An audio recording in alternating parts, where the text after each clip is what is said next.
Series के तीसरे episode की शुरुआत हमें चुई के माजी की झलक दिखाती है, जहां हम देखते हैं कि इसका पति बिल्कुल ठीक था, लेकिन एक दिन सुपरमार्केट के बाहर एक अजीब वाकया पेश आया। इसके पति के अंदर एक पैरासाइट दाखिल हो गया, जिसके बाद इसने चुई पर हमला कर दिया। लेकिन चुई ने बड़ी हिम्मत दिखाई और किसी तरह अपने पति से बच निकली, यहाँ तक कि इसने अपने पति को कैद भी कर लिया था। इस झगड़े के दौरान चुई का एक कान जख्मी हो गया था, जो अब इसकी जिंदगी का एक तल्ख यादगार बन चुका है। इसके बाद कहानी हमें जेल में ले जाती है, जहां सुइन और स्यूल छुपे हुए दिखाए जाते हैं। वो दोनों इस नतीजे पर पहुंचते हैं कि इन्हें पुलिस को चर्च के बारे में सब कुछ बता देना चाहिए। स्यूल एक रैंडम फोन से किम को कॉल करता है और इसे चर्च के बारे में सब कुछ बता देता है, जहां पैरासाइट्स का डेरा है। किम इस मालूमात को कैंग तक पहुंचाता है और आखिरकार ये खबर चुई तक भी पहुंच जाती है। फिर हम देखते हैं पुलिस और ग्रे टीम चर्च पर छापा मारती है, लेकिन वहाँ इन्हें एक भी पैरासाइट नहीं मिलता,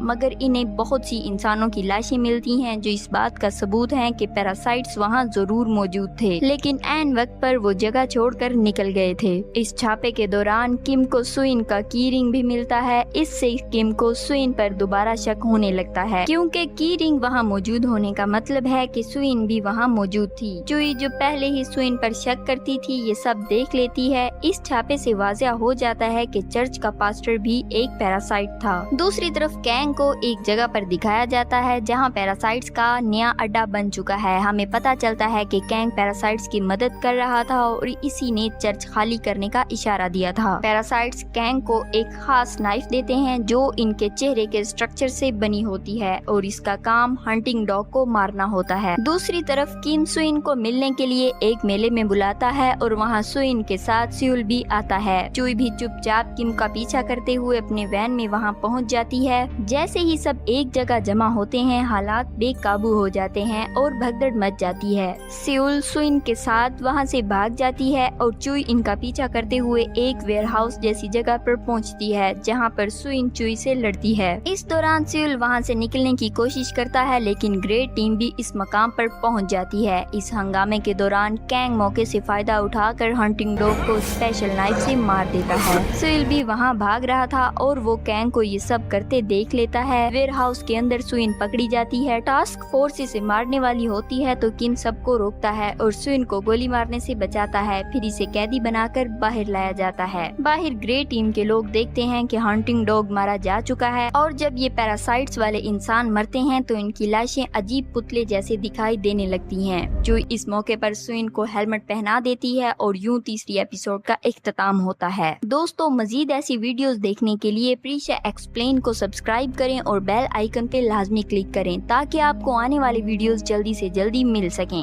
चौथे एपिसोड की शुरुआत में ग्रे टीम को दिखाया जाता है, जिनके अंदर एक बड़ी कंफ्यूजन होती है। सब सोच में पड़ जाते हैं, क्योंकि सुइन के दिमाग के स्कैन से साफ जाहिर होता है कि इसका दिमाग बिल्कुल ठीक है, जिससे किम इसका साथ देने लगता है। जबकि चुई का इसरार होता है कि सुइन के अंदर पैरासाइट मौजूद है, क्योंकि चुई ने अपनी आंखों से सुइन को पैरासाइट की शक्ल में देख लिया था। इस लम्हे चुई ये मानने लगती है कि हो सकता है सुइन पैरासाइट हो, लेकिन वो दूसरे पैरासाइट से कुछ अलग है। अब हमें सुइन की हालत दिखाई जाती है, जिसे हेलमेट में कैद कर दिया गया था और वो कोमा में चली गई थी। यहाँ हमें सुइन का एक ख्वाब जैसा मंजर दिखाया जाता है, जहाँ सुइन का पैरासाइट ने इसे बैरूनी दुनिया से अलग कर दिया था ताकि इसे बचाया जा सके। अब वो दोनों इस अजीबो गरीब दुनिया में हैं, जहाँ रूहें रहती हैं। इस ख्वाब जैसी हालत में सुइन को पता चलता है कि इसके पैरासाइट ने इसका ही रूप ले लिया है। यहाँ पर हम सुइन का माजी देखते हैं, जब इसने अपने पिता के खिलाफ रिपोर्ट की थी, जिसके बाद लोग इसे ही कसूरवार ठहराने लगे थे कि आखिर एक बच्ची अपने ही वालिद को कैसे रिपोर्ट कर सकती है। इस वाक़े ने सुइन की जिंदगी में एक गहरा असर छोड़ा था, जिसकी वजह से वो हमेशा नाखुश रही है। यहाँ तक कि जब वो अपनी माँ से मिलने गई थी, इसकी माँ दूसरी शादी करके खुश थी और सुइन को देखकर बहुत परेशान हो गई थी।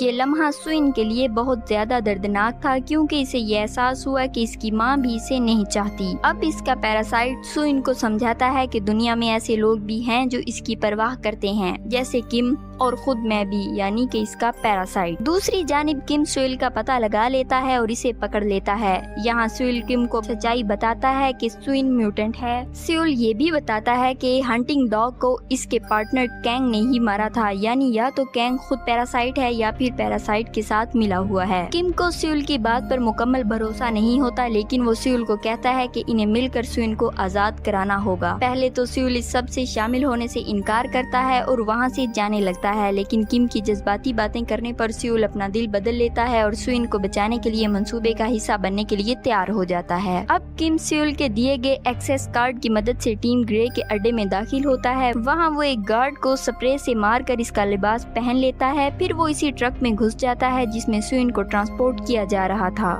दूसरी जानिब कैंग ने पैरासाइट्स को इस हरकत की इत्तला दे दी थी और इसके नतीजे में पुल पर पैरासाइट्स हमला कर देते हैं। इस हमले के दौरान वहाँ काफी अफरा तफरी मच जाती है और चुई और सुइल का भी आमना सामना हो जाता है। पैरासाइट्स के अटैक की वजह से मौका का फायदा उठाकर सुइल सुइन को आजाद करवा लेता है और एक गाड़ी में फरार हो जाते हैं। कैंग भी गाड़ी में सवार होकर वहां से निकल जाता है और इसके साथ किम भी होता है। सुइन को इस बात का एहसास हो जाता है कि कैंग किम को मार सकता है, इसलिए वो फौरन इस जगह पहुंच जाती है जहां कैंग किम को ले गया था, यानी पैरासाइट्स के नए अड्डे पर। लेकिन जब तक वो वहां पहुंचती है बहुत देर हो चुकी होती है। कैंग यहाँ अपनी असलियत जाहिर करता है कि वो पैरासाइट्स के साथ मिला हुआ है, इसलिए पुलिस की नौकरी से कुछ हासिल नहीं होता, लेकिन पैरासाइट्स के साथ मिलकर वो अमीर हो जाएगा और वो अपनी जिंदगी को बेहतर बना सकेगा। यहाँ पर पास्टर भी आ जाता है और किम इन पर हमला करने की कोशिश करता है, लेकिन पास्टर के अंदर वाला पैरासाइट सीधा किम का गला काट देता है और अपना सर इसके जिस्म पर लगा लेता है। इस पैरासाइट की खासियत ये थी कि वो अपने टारगेट का गला काट कर इसके जिस्म पर अपना सर लगा लेता था और इस जिस्म को कंट्रोल करता था। इस मंजर को सुइन अपनी आंखों से देख लेती है और इसके अंदर का पैरासाइट बाहर आकर किम के पैरासाइट से लड़ाई शुरू कर देता है। इसी वक्त सुइल गाड़ी लेकर आता है और वो किसी तरह इसको बचाकर भाग निकलता है। चौथी एपिसोड का इख्तिताम सुइन के एक और सदमे के साथ होता है, क्योंकि इसका मुहाफिज किम अब इस दुनिया में नहीं रहा और इसकी जगह पैरासाइट्स ले चुके हैं। Thanks for watching Prisha explain. अगर आप लोगों को ये एपिसोड पसंद आई और नेक्स्ट एपिसोड देखना चाहते हैं तो हमारे चैनल को सब्सक्राइब करें और वीडियो को लाइक करें। जल्द ही हम नेक्स्ट एपिसोड अपलोड करेंगे।